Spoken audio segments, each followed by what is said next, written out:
बृहस्पतिवार व्रत की पहली कथा। किसी गांव में एक साहूकार रहता था जिसके घर में अन्न, वस्त्र और धन किसी प्रकार की कोई कमी नहीं थी। परंतु उसकी स्त्री बहुत ही कंजूस थी, किसी भिखारी को कुछ नहीं देती, सारे दिन घर के कामकाज में लगी रहती। एक समय एक साधु महात्मा बृहस्पतिवार के दिन उसके द्वार पर आए और भिक्षा की याचना की। स्त्री उस समय घर के आंगन को लीप रही थी। इस कारण साधु महाराज से कहने लगी कि इस समय तो मैं घर लीप रही हूँ, आपको कुछ नहीं दे सकती, फिर किसी दिन खाली समय पर आ जाइएगा। साधु महात्मा खाली हाथ चले गए। कुछ दिन के पश्चात वही साधु महाराज आए, उसी तरह भिक्षा मांगी। साहूकारनी उस समय लड़के को खिला रही थी। कहने लगी, महाराज मैं क्या करूं, मुझे समय ही नहीं है, इसीलिए आपको भिक्षा नहीं दे सकती। तीसरी बार महात्मा आए तो उसने उन्हें उसी प्रकार से टालना चाहा, परंतु महात्मा जी कहने लगे कि यदि तुमको बिल्कुल ही समय मिल जाए और अवकाश हो जाए तो तुम क्या मुझे भिक्षा दोगी? साहूकारनी कहने लगी कि हाँ महाराज, यदि ऐसा हो जाए तो आपकी बड़ी कृपा होगी। साधु महात्मा जी कहने लगे कि अच्छा, मैं एक उपाय बताता हूँ। तुम बृहस्पतिवार को दिन चढ़ने पर उठो और सारे घर में झाड़ू लगाकर कूड़ा एक कोने में जमा करके रख दो।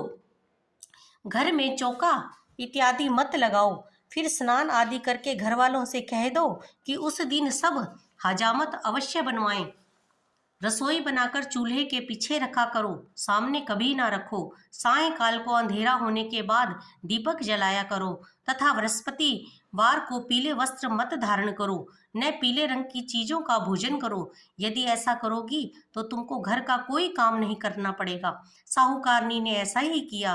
बृहस्पतिवार को दिन चढ़े उठी, झाड़ू लगाकर कूड़े को घर में जमा कर दिया। पुरुषों ने हजामत बनवाई, भोजन बनवाकर चूल्हे के पीछे रखा। वह सब बृहस्पतिवारों को ऐसा ही करती रही। अब कुछ समय बाद उसके घर में खाने को दाना ना रहा।